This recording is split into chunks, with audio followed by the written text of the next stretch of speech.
Welcome to the Wildcats podcast, coming to you from Wildcats Studios with your hosts Adam Lund and Jeremy Boucher.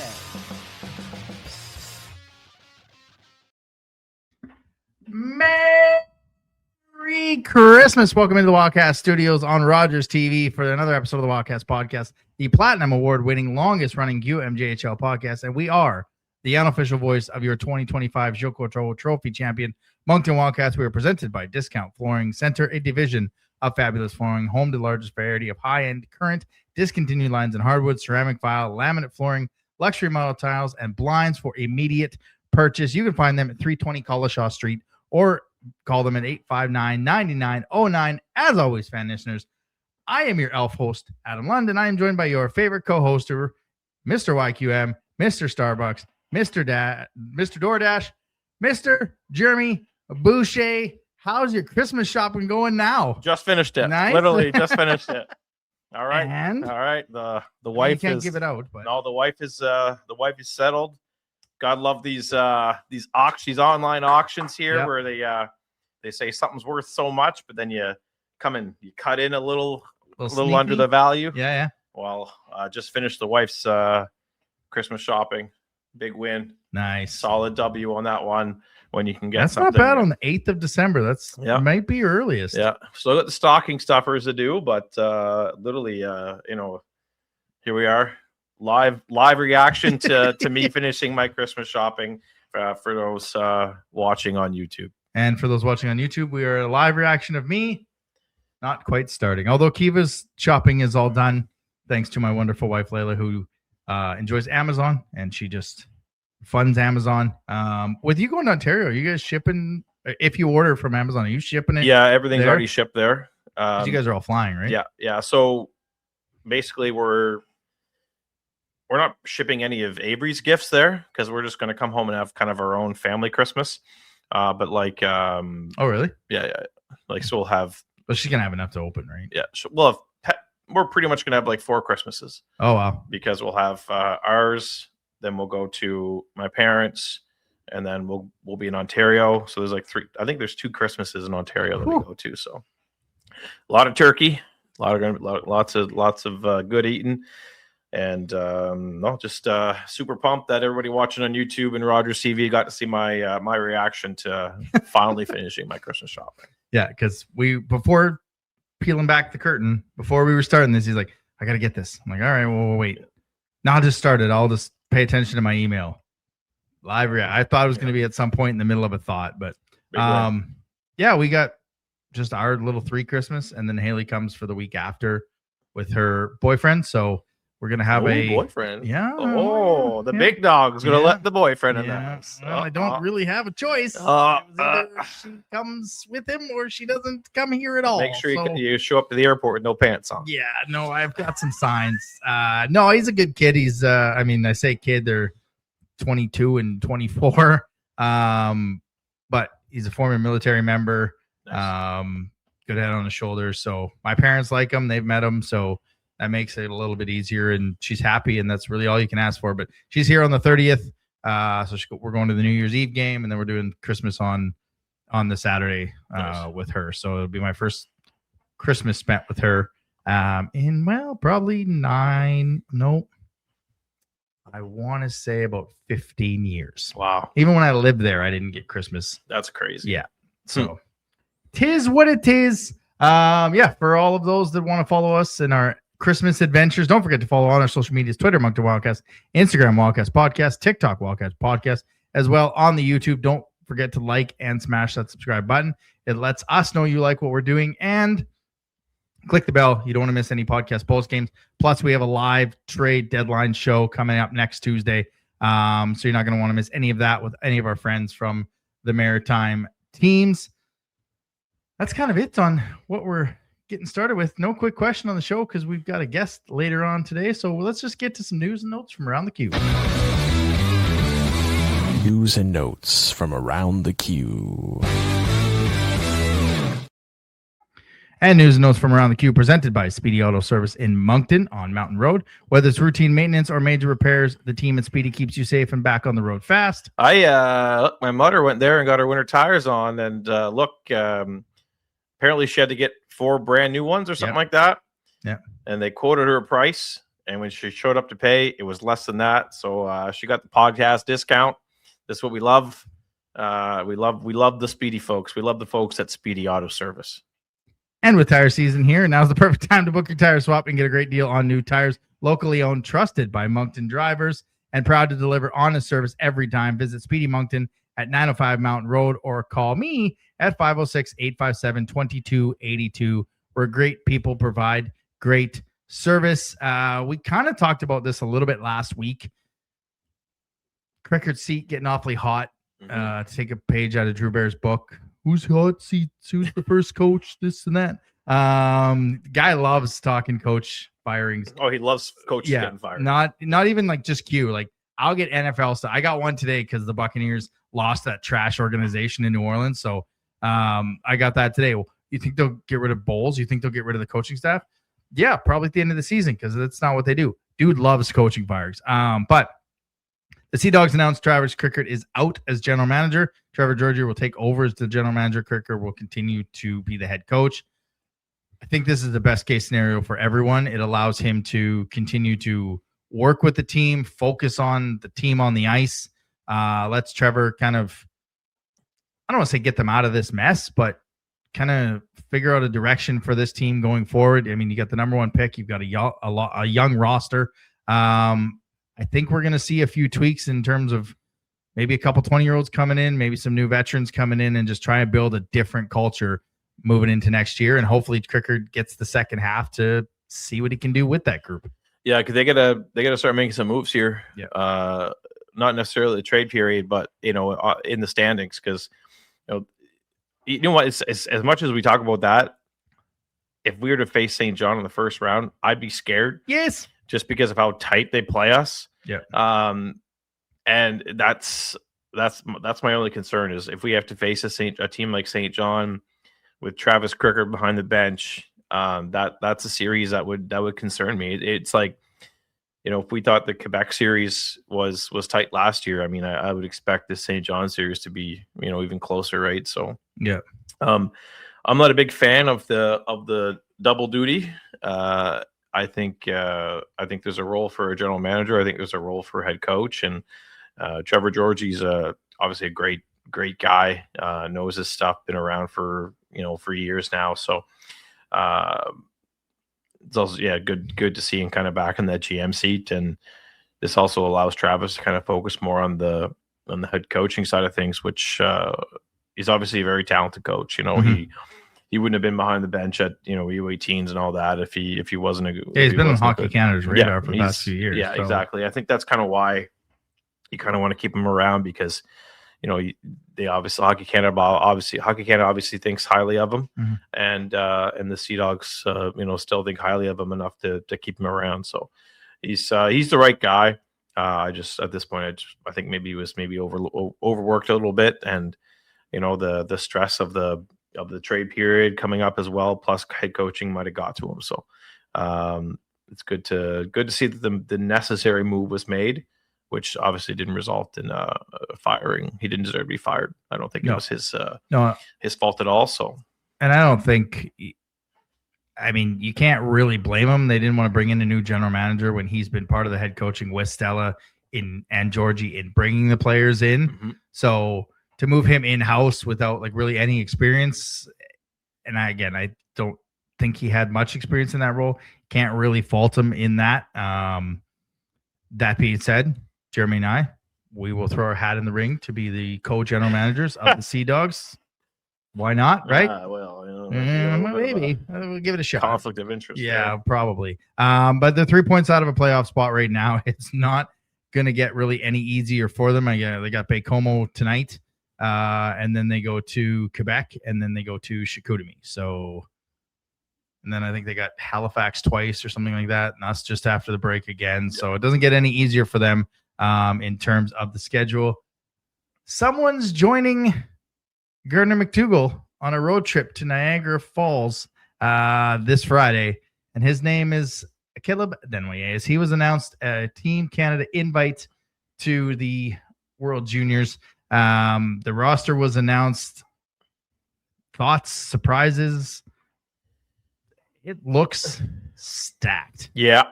Like this isn't them messing around with bringing 35 guys and finding a fourth line grinder and finding a first line center. And they're like, F this. We're taking the best 23 players, figure it out, find a role. We're coming back with gold. We're not leaving Minnesota without a gold. Minnesota. And they are, I mean, from the back end out, they are stacked with this group right now. They really are. I mean, I think there's still going to be a couple cuts, if I'm not mistaken. One of the goalies will be cut. One of the goalies. Stephen Ellis. Yeah. It's a very stacked group. Yeah. I think they've kind of looked in the mirror, what's happened the past 2 years, and said, look, this is not good. We can't, we need to walk out of here with a medal, specifically gold. And I really think they've got the group to do it. Like this is, I mean, when you're leaving a player off the roster, like a Marek Vaneker or a Justin Carbonneau, that's saying something. And so this is, they say it's not an all-star team, but it's an all-star team. It looks pretty good. I think this team's going to do some damage. Yeah, and you said it last week, like when we talked about, well, has Caleb, funny to say, done enough starting the season? He's at least got his invite. He could be the 13th forward, and when he's the 13th forward, and yes, we get to see him each and every night for the past 2.5 seasons, you're stacked. Yep. Like, and it helps. Like Zane Parrick coming back from the NHL, Misa being loaned back. Luckily, Gavin McKinnon and Porter Marone have some time off from the NCAA. Like, Penn State doesn't play a game for a month and a half. Yeah, like they are just off. Like he's played 8 games this season. That's ridiculous. 7 or 8 games with Penn State. Like, I mean, and there's still that chance. Like, I mean, they could get Sam Dickinson. They could get Berkeley Catton. Yeah. Like these are guys that are still out there that could very well be loaned to the team. I was actually surprised that they got that kid from Pittsburgh. Was it Kindle? Yeah, Kindle. I'm actually surprised that did they get him? He's on there. There was talk he was going to be released, but I guess not. But I think he's day to day with an injury or something like that. So I mean, it's a team that they're going to do some damage. Like I can't see this group losing to Latvia. No. But you never know. I mean, Latvia was a special team last year, but no, I don't. This to me, I think this group has gold written all over it. And I think that the thing that hurts the Justin Carbonneaus and the Bryce Pickford from Medicine Hat, who's just on an absolute tear, is that they're not bringing 30 guys. Yeah.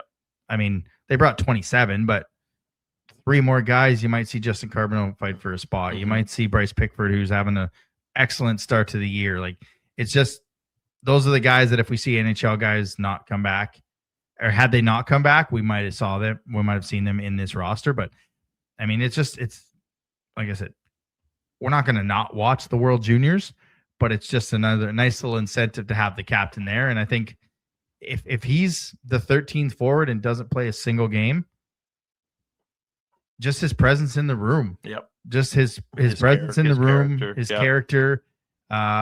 Every time he puts on the red and white maple leaf, he comes back with gold. Yep. I mean, him, Gavin McKinnon, and Porter Martone, they just win. Jack Ivanovich, like this group has kind of grown together from the U17s and up, and they just continue to win. And I think if he's able to just even be there as a 13th forward, we've seen what he did in this room when he came back, just being in the room and being around the guys. Like he didn't win the personality of the year for no reason last year in the Q. Yeah, he's a difference maker. If he is a 13th forward, we saw what he was able to do with the U18s. Yeah. You be a 13th forward, then you step in and play in the top line. It's he's a guy that can play anywhere in the lineup. And, I told his billet, I said, bring me back something Minnesota. So we'll see what's Minnesotan that they can bring me back. It's a skull hat from the Vikings, maybe a Mall of America. Oh yeah. Yeah, they got the Mall of America. Basically, I'm going to spend 10 days over the Christmas holidays eating junk and watching rubbish. You better come out and stop me. That's how my Christmas goes.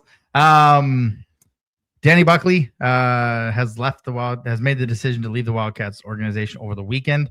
I believe he's headed to the BCHL. Yeah, he's heading to the. Actually, Drew Bear messaged me today. He's like a future Eagle, and I said, "Yeah, you're right. He's going to the BCHL to Canmore Eagles. No, to play for the Surrey Eagles. Oh, yeah. So Buckley decided to leave the team. I mean, kind of understandable. Yeah. And packed up his things and said, "Keep the change, you filthy animal," and hit the road home. So good luck to him. He was. We were big fans of him, and we wanted to see him get more ice time. I think we were kind of on Team Binkley last year too, and seemed to work out. Yeah, we were on Team Buckley this year, but it just speaks to the depth on this team. And I think if he was a year younger, he would probably still be around. But I think being 19, he wanted to get out there and get some playing time and expose himself to to NCAA schools, and just because he put up big numbers in high school last year, in the U.S. So he's got talent, and there's you don't want to lose opportunities, and looks like he got an opportunity to play in BC. So we're good for him.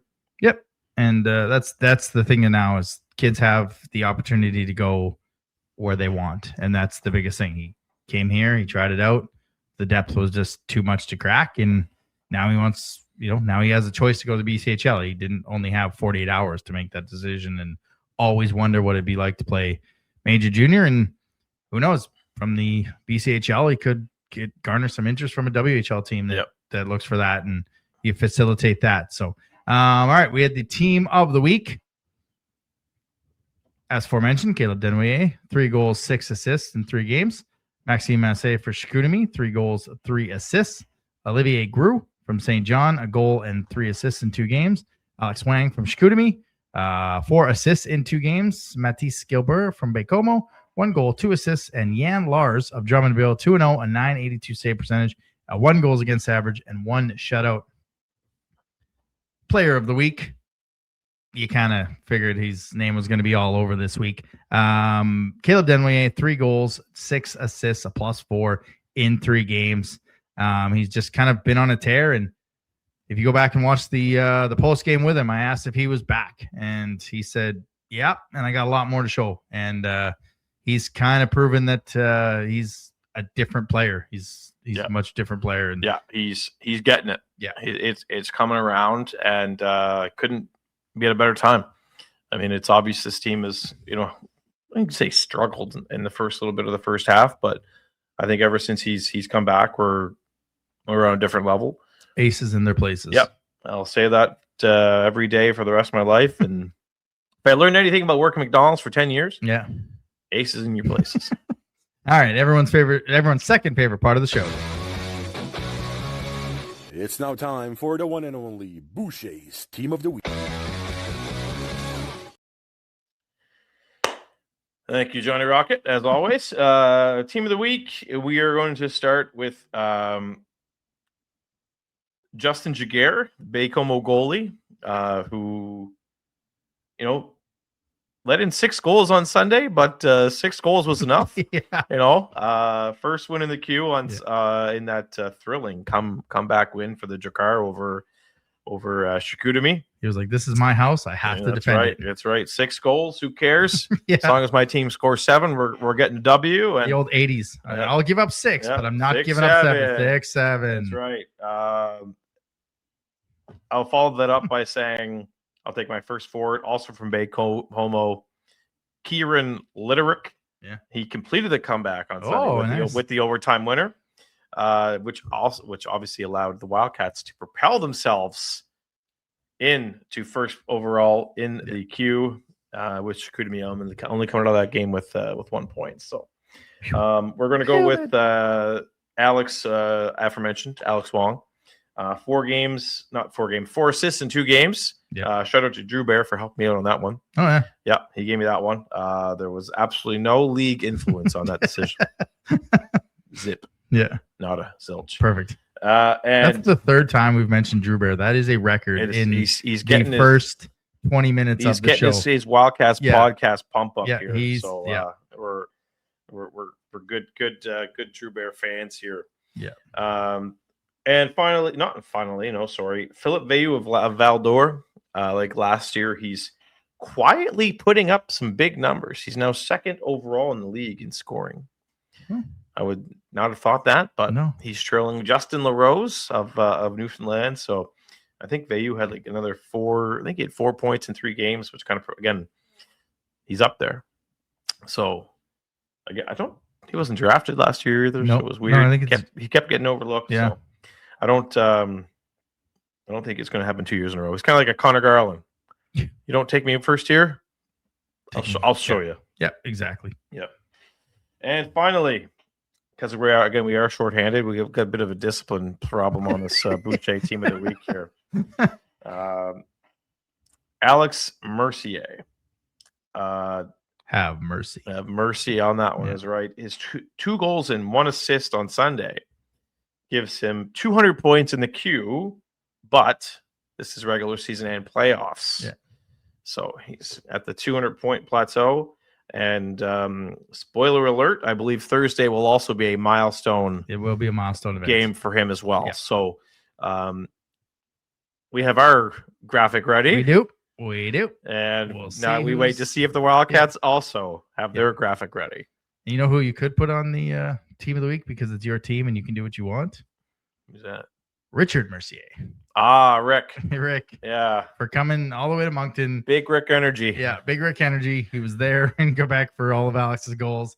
He was driving through Moncton when he heard us talk about him. Yep. He was here for more goals from Alex. Right. So, look, all the great ones leave their mark, and they're the Wet Bandits. Those 2. That's what they are. All right. Let's should we get to a guest? Is he here? He is. All right, let's bring him in. Let's get to it. View from the other bench. And View from the Other Bench is presented by Waterworks Pools and Spas, providing Atlantic Canadians. Hit the right button. Providing Atlantic Canadians with custom in-ground pools, spas, service, and supplies since 1986. If you're looking for a new spa, service, or maintenance by their trained technicians, or getting your pool from water green to clear, stop in at 194 Killam Drive in Moncton, or call them at 506-859-1980. And we are pleased to be joined by the Assistant General Manager making his annual podcast appearance, Rick Melanson. Rick, how are you tonight? I'm doing well, guys. How are you doing? Great. A little colder than we want to be, but we're doing all right. And for all those hearing, everybody, you can hear them. We can hear them. Yeah. It's much better than the last We're time. making it work this time. We'll do what we can. Exactly. All right. We're not going to beat around the bush. It's just the 3 of us. No one is listening. Yeah. Who are we getting in the second half? Yeah.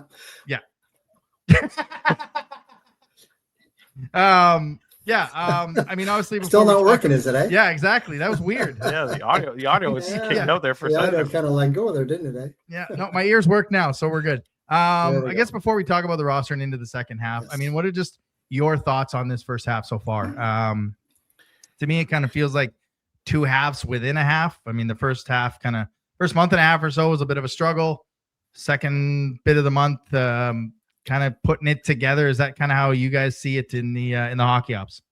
Yeah, I think so. Look, I mean, obviously, a big turnover in players this year, obviously, with the run that we went on last year and the veteran team that we had, we made a lot of changes and there was a lot of guys that new players coming in, obviously rookies, very good rookies, that we're very pleased to have and all that. And in some cases, I'm going to say older rookies, I guess, if you will, whether they're 18 or 19 years old, that's fine. They're still rookies, right? So it takes a little while to adjust, 3 new European guys as well, too. And we always know that it takes, a third of the season or so, at least, or half, whatever, even for the Europeans to adjust, right? So, so we knew that at the start it was going to be what it was, and obviously not having our captain as well, too. Let's call a spade, obviously hurt us a little bit as well. So obviously having him back and everybody kind of getting into their, so obviously once he came back as well too, that everybody kind of settled into the role, especially the forwards, obviously. who's playing with who and that, and that's not even really said. I mean, there's still some changes now and then that are happening, and that's okay.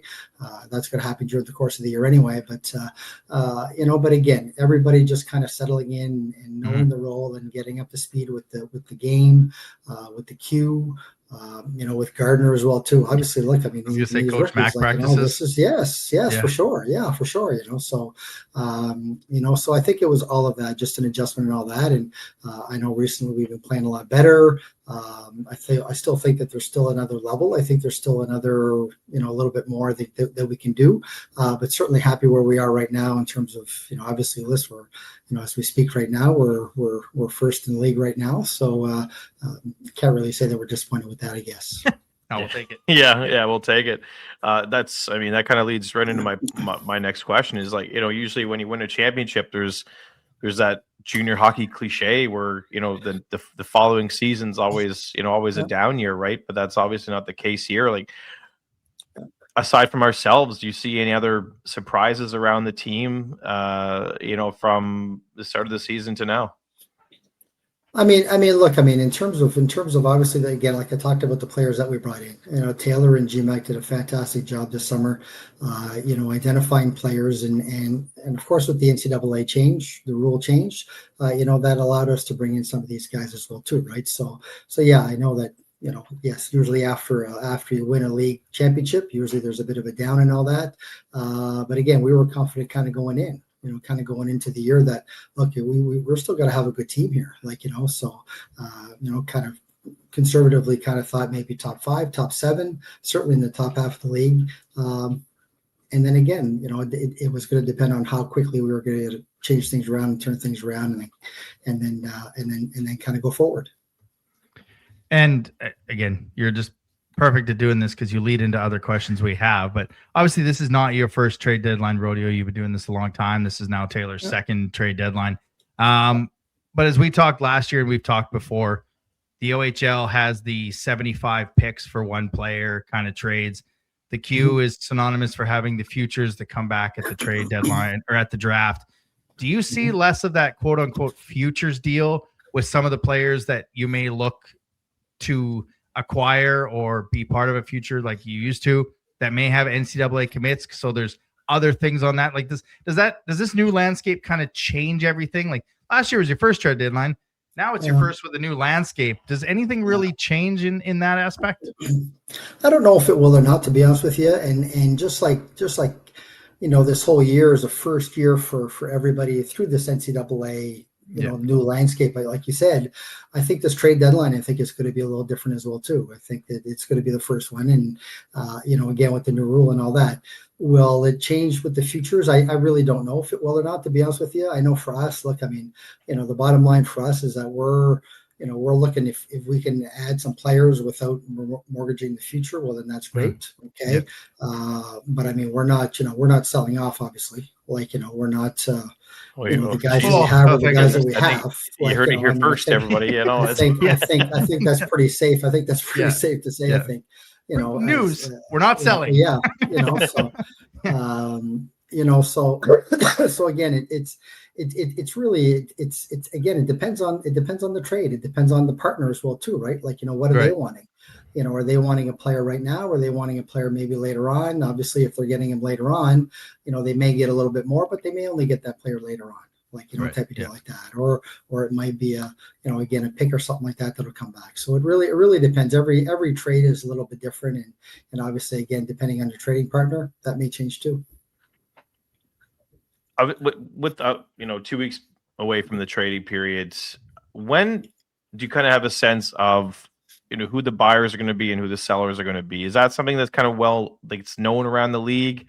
Is it, or do you just more or less contact GMs and say, is this player available? What direction are you taking here?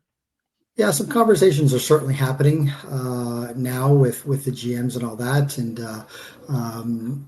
again, it depends on the team. There's some teams that are pretty automatic. It's like, yeah, you know what, if we can move this guy and get some assets for them, then that's what we want to do. In terms of sellers, obviously you've got the group that are on the bubble. that really don't know, because I mean, in some cases, you're going to have some teams maybe that are okay with winning a round or two. That's where they are with their cycle. Okay, so they don't want to trade away necessarily their best player as well too, because they may want to go.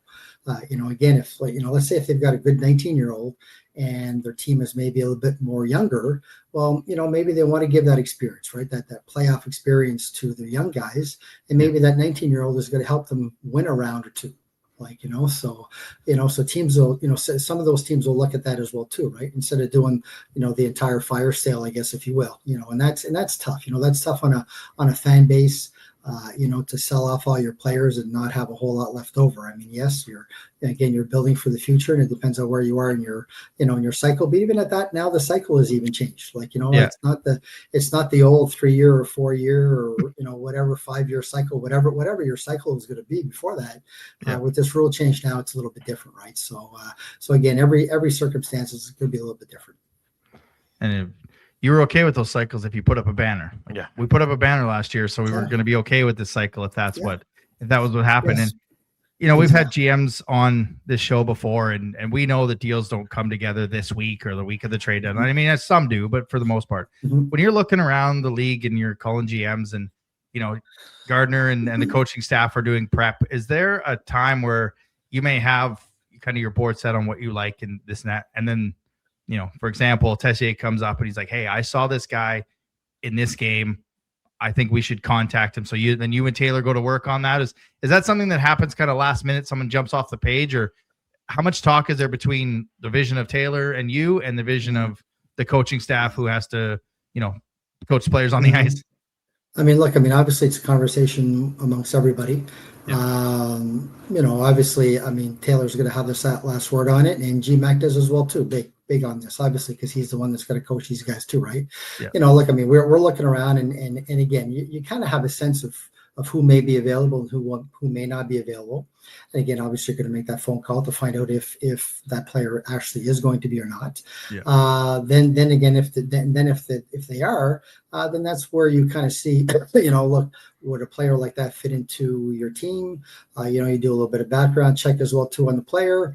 Can they help us now? And is it a player that maybe you're going to look at for not just for half year, maybe a year and a half, so again, there's going to be a lot of those different scenarios.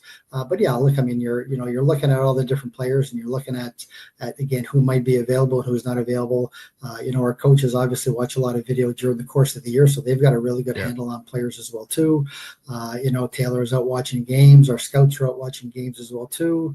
So again, we kind of know in terms of the players on the ice, okay, who could fit in well with our group and like that. And like, I'll give an example. I'll come to a guy like Max Cote that we picked up last year at the trade deadline, kind of out of nowhere. Gosh, it was only a third round pick or something like that. I think we gave up for him, but our guys have really liked him. Our scouts, especially guys in Quebec, Alex and Rocket, and those guys really liked Max for a couple of years, and we kind of, kicked some tires on him for a couple of years. And then finally, Taylor got it done last year. And we know how important that he was to us, as a team. Right. So you kind of look for those guys, again, without necessarily selling the farm. And if you need to go get a big guy, then you go get that big guy. You do what you have to do. But at the same time, it's, you try to fill your holes where you need to. It's tough to nitpick, when you're first overall in the league, right? But Rob, this show's way more interesting when we do. Rob Bridges compared Adam and I to the grumpy old Muppets. So here I am going to nitpick here. When you go into the trade period, like when you look through this roster, do you see, a need anywhere? Obviously, there's always a need, but where do you see maybe the biggest need? Well, look, I don't know if there's necessarily always going to be a need. You want to improve your team. Like, if you feel that you can add something to your team to make it better, then you're going to certainly look at that. Again, it may come down to price, and again, if I come back to it, let's say Max Cote, as important that he was for us, if they came back and said, look, we want 2 first-round picks for him, well, then Max maybe isn't in Moncton. right? So, Right. so it kind of goes with price a little bit, and obviously, again, we're looking at, where can we improve? Like, where can we get better? Can we get better at this position, at that position? Could we use this type of player, that kind of player? Stuff like that. So those are conversations that that we have. And then you go to work, to see, okay, look, is there actually somebody out there that can kind of fill that role? Like, so, is there that player out there? And sometimes there is, and sometimes there isn't. Like, sometimes you get you get a little surprised, I guess, if you will, and a guy kind of comes into your lineup and he's like, oh, geez, okay, well, he's a little bit better maybe than we thought and let's try him in this role and see if that can happen as well too, right? So. Yeah, I don't think there's been a trade that they've necessarily lost on so far this year.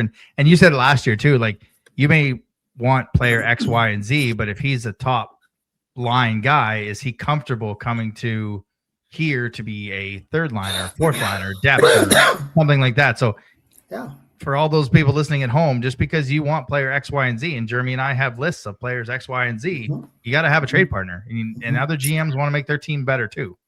You have to have a trade partner, and again, he has to be able to fill a role on your team, right? Okay, and to bring in a player just to bring in a player, like, that's not helping as well too, right? No. Like, I mean, obviously we spent the first 4 months or whatever the year, and including training camp, trying to build some chemistry right on the team. Yeah. So, so you don't want to necessarily all of a sudden make a bunch of changes just to make changes and going to mess up your chemistry maybe a little bit as well too, right? Like, so if it's really a player that again, we feel that can come in and play a role, fill a spot, help us this year for sure. And, listen, if we can help us down the road as well too, then that's even better. Then you look to make that trade. Then you look to make that move, right? But again, if it's trading, two nickels for a dime, it's like, well, okay, is it really worth it to make that move, right? Like, especially with what we have. Sometimes the best trades are the ones you don't make. Obviously, thanks for joining us, and I know you have a busy week ahead as you guys head to the, I think, CCM Challenge is what it's called. Yeah. When you're doing your due diligence in that with the younger kids coming up who could be drafted, and we don't have early picks, so you're looking down, you're looking at diamonds in the rough kind of thing. Are you still doing the due diligence on those early first round kids because 2-3 years down the road, when we're potentially looking to host a Memorial Cup, you need to go get those kids? You're looking at the background, or do you kind of look at this year's draft and know, like, hey, we may not have a first and second and third, so let's look at diamonds? Like, are you doing it on a lot of kids, or are you kind of concentrating on where you're going to be in the next draft? I mean, obviously, I think that we're like, once it comes draft time, like, let's say draft day or the day before that, I think then you kind of zero in on kind of where we are and where we think a certain player is maybe going to be and where we're picking. Okay. And then that, but yeah, no, listen, we do our due diligence on all the kids, on every player. We send questionnaires out. We interview every player. It doesn't matter if he's the first overall or if he's going to be the 7th overall. Like, like, it doesn't matter. Like we look into that stuff anyway. Cause let's say if we go into a draft and our first pick is the 28th pick or something like that, well, you don't know what's going to happen come draft day. Right. Maybe there's a trade to be made and you can move up. You can move up into the top 10, or you can move up into the top 7 or whatever. And if you haven't done that work on those kids in the first place, then you're not getting the information that you need to be able to make those decisions come draft day at the table. So no, we look at all the players. Look at all the players for sure. Well, like I said, we don't want to take too much of your time. We said it a couple weeks ago, like, the deals you guys made last year were not the easiest deals to make, and they worked out. So we've decided we're going to trust in Taylor and yourself to make the hard decisions come the next month. So again, appreciate you taking the time, and enjoy your trip to Quebec. Yep. Thanks for having me, guys. Appreciate that. Thank you. The annual tells us everything with telling us nothing. Yeah. But I mean, it kind of shows into maybe kind of where their mindset is in terms of they're always looking to make this team better. And you look at the roster and you're like, oh, we need 2 defensemen on the back end and a top 9 guy and a bottom 4th guy. Cool. But if you can't find the trading partners and the cost is too much, how much do you want to mess with the chemistry? You don't want to make a deal just to make a deal. No. You acquired Max Cote for a third, then you flipped him in the preseason for a third. I mean, come on. And then you paid a third and a ninth to get Teddy Mutrin. Yeah, I'll take deals like that any day. If the price is too much, if it's a rental per se, and the price is too much, I mean, just go out and get plan B. Like Triple H always said, there's always a plan B. Always a plan. But who are your, you asked them about the contenders and sellers, or buyers and sellers. You've got Moncton, Chicoutimi, Blainville as your top three, but who are your actual sellers? Victoriaville, Baie-Comeau, and St. John? Baie-Comeau for sure. I mean, they've got Alexis Bernier, who's, after Thomas Lavoie, probably going to be the top defenseman available. Yeah. And they got Beckman. They've got Beckman, who's out for 4 weeks. Yep. Is that going to affect his? I don't think it affects his trade value, but at the same time, if you make a deal for him, he's probably not playing till the new year. Alexis Bernier hasn't played at all this season because he's still recovering from surgery. So can a GM maybe swoop in and get him at a discounted price if he plays so much games? Like with some, you go out and get an Alexis Bernier for hell, I don't know, two second round picks, and say if he plays X amount of games and you go so far in the playoffs, then those 2 picks are upgraded to this, or you also have to send us this. Yeah. I mean, there are some prospects in the pipeline that could be dangled as well. I mean, look, I don't think we're going to part ways with Mark McPhee. I think he's got future captain material, but you look at a guy like Camden Jackson, who's having a phenomenal monster year in the Quebec U18. Yes, he's a defenseman of the future, but if you can include him, I mean, I wouldn't include him in a deal unless you're getting a stud. Yeah. Right. Like that's like if we get to the finals, or if we win the league, then you get player X. I think if you get a stud, you have to include him in the trade. Right. And there's not many studs available. No. Like that's the thing. There's not really a player out there right now that's on one of those teams that might be selling, or on one of those teams that are overachieving right now and might decide to sell off. There's not someone that I would say we'll give you Camden Jackson for him. Well, you look at the top 10. You're not going with LaRose. Newfoundland's not moving him. No. Valdor kind of needs to have a playoff where a little bit of success, so he's not going anywhere.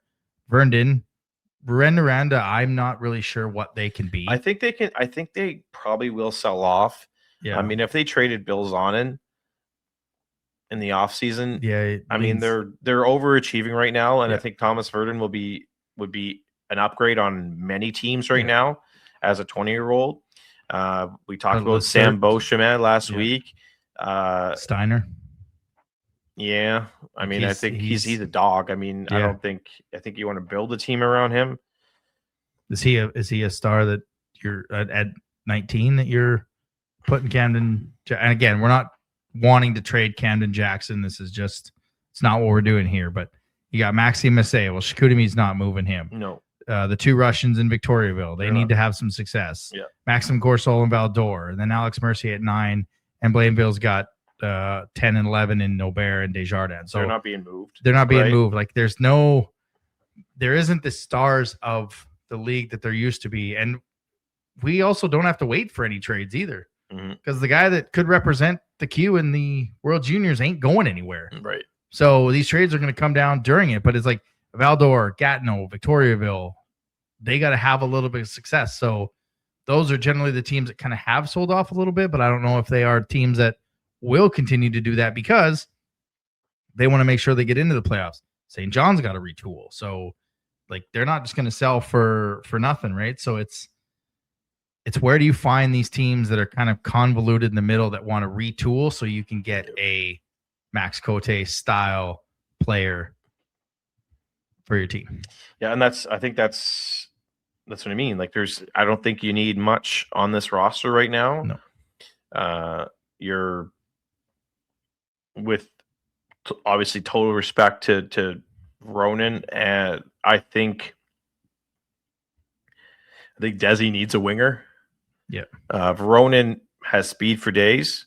He's got skill for days. I think they're starting to find chemistry, but I also think there's an opportunity for, for someone who he's a little more familiar with, that would fit kind of on that first line. And so we'll see. I mean, I'll be in Ontario refreshing my laptop, every so often. And luckily I'll be here just kind of waiting for things to happen. But again, it's a lot of talk of what could happen, but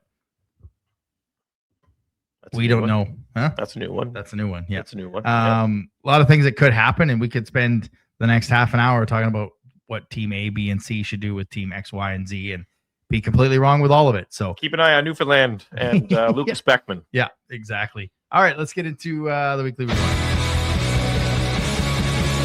Weekly Rewind.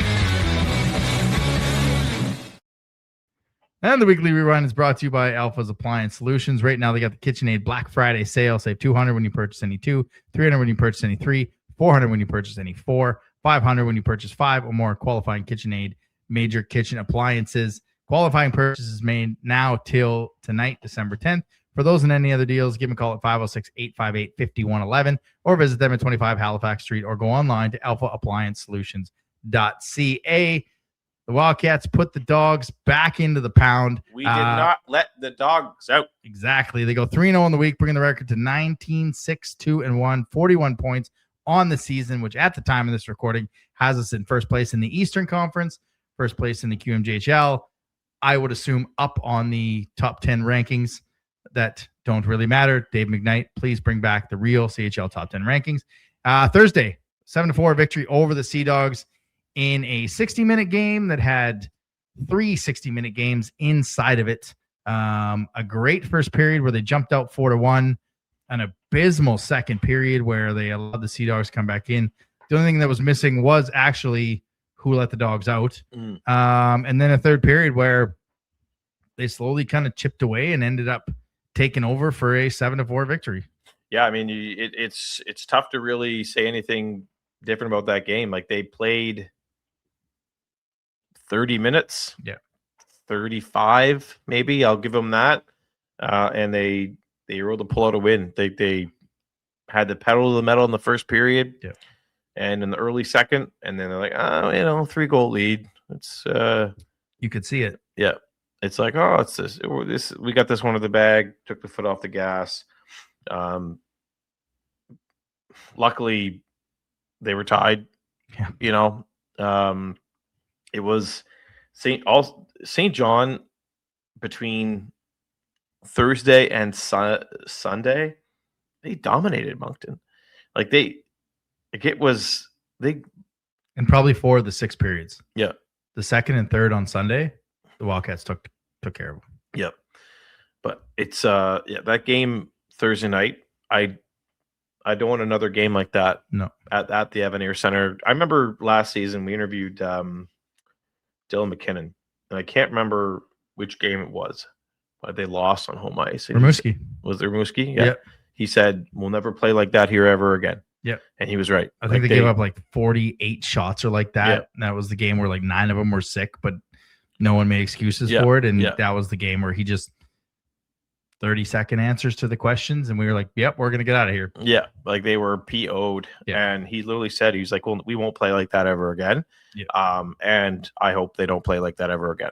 It was, you got away with it. And again, because it was St. John, I think respectfully, you got away with it. If that was a Chicoutimi or a Blainville or a Newfoundland or any team for that matter, I don't think you're walking out of that game with with the 2 points. And so they that's that, showing my grumpy Muppets old man side of the things here. But they flat out Forte John scored to make it 4-1, and you could see it. They were just like, we got it. Yeah. We're good. Yeah. And then a minute later, St. John scored, and they allowed them to kind of hang around, and if you let bad teams hang around, standings respectfully. I mean, the shots were 22-6 in that second period for St. John. Yeah. Like, and You I can't believe have one that. of the 6 was like the 4th shot of the period that went in the net for Moncton, and so it was probably like 18-2 after that. It just, and I don't even think they had that many penalties in the second period. Binkley had 1. Yep, that's it. Binkley had 1, and then there was like the fight kind of roughing thing, but that was it. Like, it wasn't like we were undisciplined and they kind of took advantage on the power play. Then you get into Friday, and Man, again, second period, they pissed me off. 16-4 in the second period. Desnoyers scored on a beautiful pass from Binkley coming out of the penalty box. Yeah, we called that one. Yeah. We saw it. Yeah. And again, details on that Huskies team just kind of lacked right there in terms of not getting a defenseman back, or can't remember who the guy that stretched out to try and block the pass. But you say you don't want to see a game like Thursday ever again. And then they kind of did the exact same thing against Rwanda, which was the feeling of last week, where they did not play anywhere near their best hockey and still came away with a victory. So I don't know if they played bad. I think Bruin just 4 pissed them shots off. in the second period and I think- 22 shots in the game. It's been a while since they faced a team like Rouen. That's true. That's an aggressive team. That's a fast team. It's a team that knows what they're doing. Yeah, they're probably the fastest team in the queue. I thought Moncton was fast. Yeah. I mean, that's a team that they're relentless on the forecheck. They are in your face. They refuse to lose puck battles. Yep. It's that was a playoff game in early December. That was intense. Like that was as good as one of the games in the Rouen series last year. Yeah. Like that, but you look at a town like Rouen, like it's a blue collar town. Mm-hmm. Like you go to work, you put your work boots on, and you get to work, and you work 9 to 5. And that was an effort from a team that represents a small town that works hard. That's all I can say. Like, that's a hardworking team, and it gave me headaches. I can only imagine the headaches it gave Coach Mack, because it was a fun game to be at. Yeah. But it was just like, it was like nails on a chalkboard, because you could see the plays developing for Moncton, but they were always there. Yeah. Right. They just got, they got the late power play goal from Veronin, and the empty net from Lansbury. Like, that was a playoff game. It could have went either way. Yeah. And I was on the intermission with Marty and Craig, and I said, like, they're kind of playing individual hockey. Like, there's no, and it's probably because of the way Ren was forechecking and frustrating them, but there's no short support passes, which we've always seen. No little chips off the boards. It was get it, rim it, get on the boards, try and get it out. Just boom. There was a Husky there, and it was a board battle, and they didn't win a lot of board battles. I'm looking at the highlight right now that I have paused, and the shots are 5-1, 10 minutes into the first period, which is the power play just before Desi scores. So, like, at that point, they come out after escaping against St. John. They come out 1 shot in the first 10 minutes on home ice. Luckily, Desi scored that one. Is it a different game if Milosh goes back-to-back nights? Potentially. I'm not saying anything. Like, Alexander Raymond didn't play bad, but he's not their number one. But that is a team that gave them fits last year too in the regular season. They were 0-2 in the regular season. They ended up sweeping in a series I don't think anybody thought they were going to sweep in, based on how the regular season went. And again, it was the same way Friday night. And then you get into Sunday, Teddy Bear Toss in St. John. Somebody let Marty know when the Teddy Bear Toss games are on the road. I think they're actually still cleaning up the Teddy Bears as we speak. But St. John, you said it early, you would not want to see them in the first round. They have pushed us all year long. They pushed us last year. I know the stats don't say it in terms of the way that the games have broken down over the past couple of years. 16-2 the last 5 years for Moncton. It doesn't always feel like they've been 16, like 6-1-1 last year against them. How many of those games were you a little bit like, I don't know, like they're pushing us. They come out, they get the first 2 goals of the game. Moncton ends up getting one back right away, kind of takes a lead, and then plays a second period like you'd love to see them play, outshooting them 14-3, 14-9 in the third, and just controlling the hockey game, showing that they can take a team's will away. And these 3 kind of reminded me of the week before, where the third game was oddly the best game of the series that they played in terms of controlling 40 of the 60 minutes. This team needs a break. I mean, it's been it's been a busy first half, especially like the last month, like 3-3s, 3-4s, 4-5s. Like it's been a busy schedule, and I think they can get through these this next week here. Yeah, get a couple more wins and kind of if they're sitting pretty at first overall heading into Christmas, I mean that's pretty good. But yeah, they need a break. Unfortunately, I don't think there's going to be a break for our captain. But if there's a player hasn't exactly played a lot of hockey that probably could use a little more hockey, it's our captain. High-end hockey. Yeah, it's our captain, right? Like exactly. it's I think it's kind of a win-win. This is you have that sense that maybe they're losing their legs a little bit. They need a break, and I think it's it's a perfect time for a break. And I want to see just get to the break, stay healthy, get to the break. That's the key. And it's going to be a well-earned break. Yeah, and that's one of the keys is stay healthy, get to the break healthy. Don't just allow this team to continue to play, get some W's because you're stacking them now. And they got Cape Breton coming in tomorrow, or we're going to Cape Breton tomorrow. 2 of the hottest teams in the queue right now. We've won 4 in a row.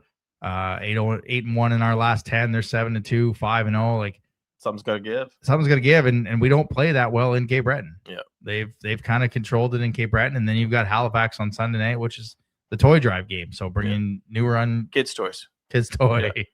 Don't be going to no store here and getting the adult toys. Don't get canceled. There's kids toys, toy drive. Kids toy drive. That's right. On Saturday against Halifax. So it's not like they end and then you got Newfoundland and Cape Breton again next week, which we'll talk about. But it's not like a walk-off schedule where you got Victo and then St. John and then something like they actually are going to get a little bit pushed here. And this is the last game of the captain and the head coach. Yeah. And I wonder what dynamic that has in terms of A, who quote unquote leads the bench, and B, how that affects when you lose your captain, your head coach like Gardner can overcome that. When you lose them both, how do you overcome that in what could be 2, 4, 7, 8 games? Yeah. An 8-game stretch without your head coach and your captain. At the same time, I mean, by 4 of those 8 games, you could have a new roster player. True. Or 2. Or 2. Yeah. That's kind of the benefit of the trade period. You're going to lose your captain, but you might be able to bring in a player for free. Yeah. If there's connections. I think we have a good GM and coach with those connections. Really good one. Remember last year? Really good one. Yeah, really good one. And then you might be able to pull off some surprises. So, I think, you're without your coach and your captain for 7 or 8 games here, but I think there's an opportunity to have someone just as good kind of step in that place on the top line and fill the void.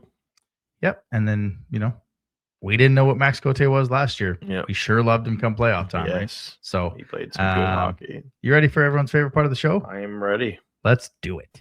Eric Murray, Realtor. Buy a house from him. Stick Tap of the Week.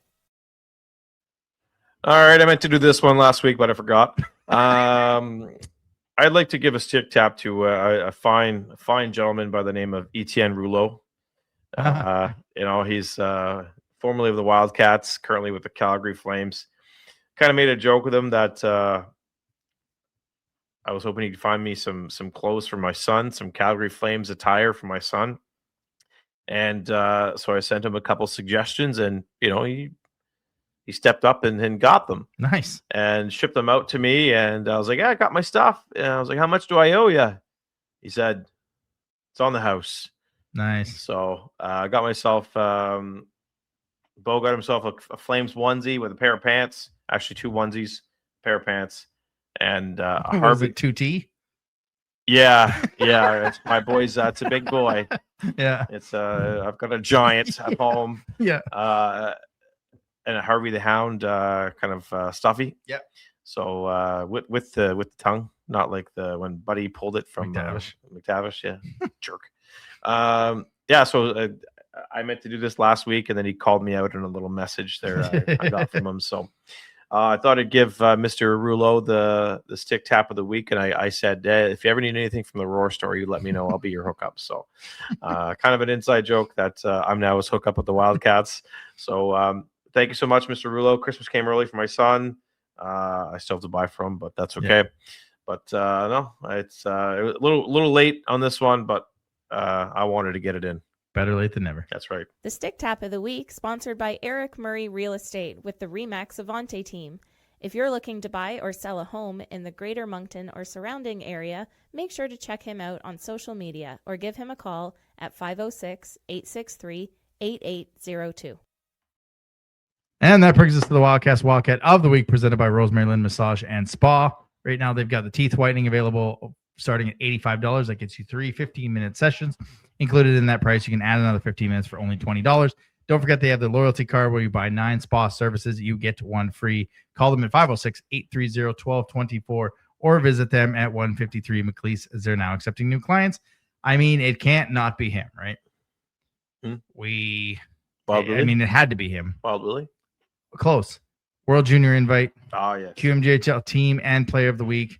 But again, the highest honor bestowed upon him this week after 9 points, 3 goals, 6 assists in the 3 games. The Wildcats Wildcat of the week is our captain, Caleb Desnoyers. Mr. Boucher? Yes.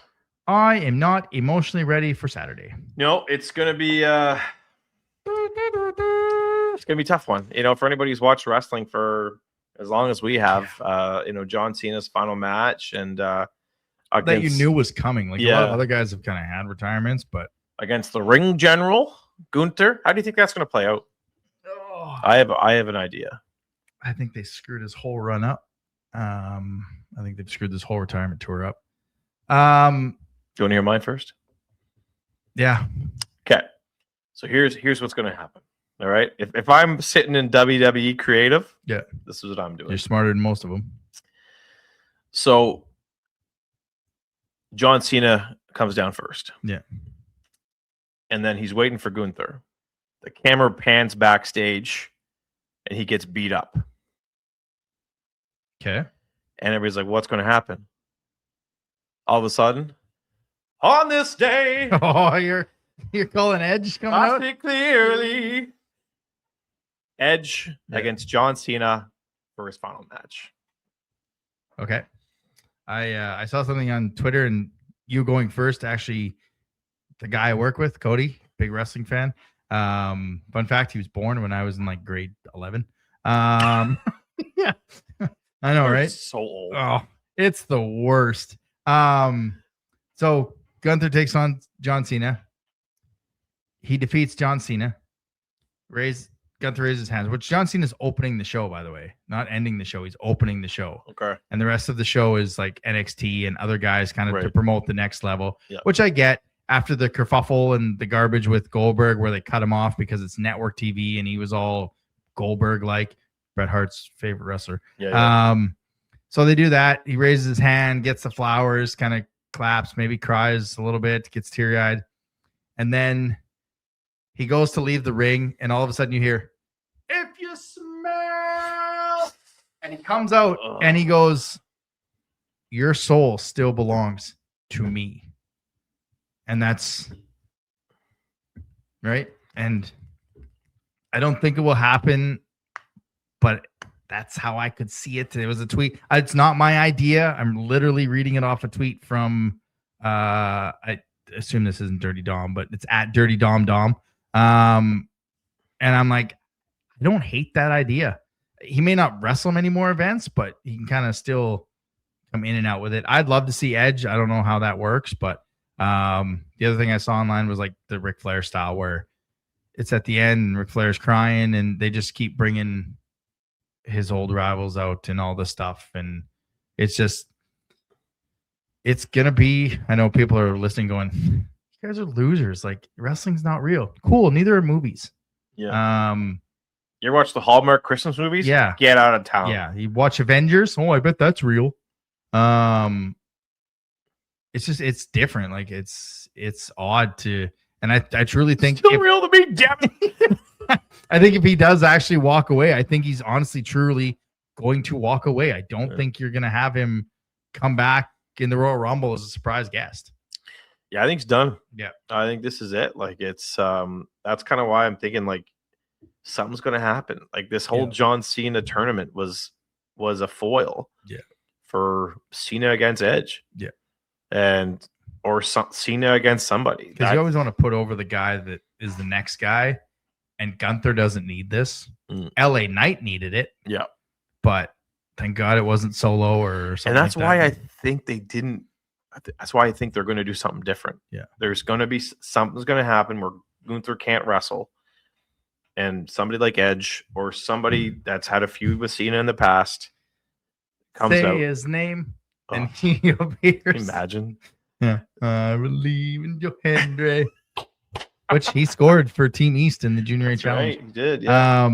Yeah, it's gonna be special. And it's on Netflix Saturday night main event. It's not in Boston where it should have been. DC outbid them to host it. But if you don't feel like watching wrestling, click on to the Secret Lives of Mormon Wives. Oh, no. I'm telling you, if you like trash reality TV,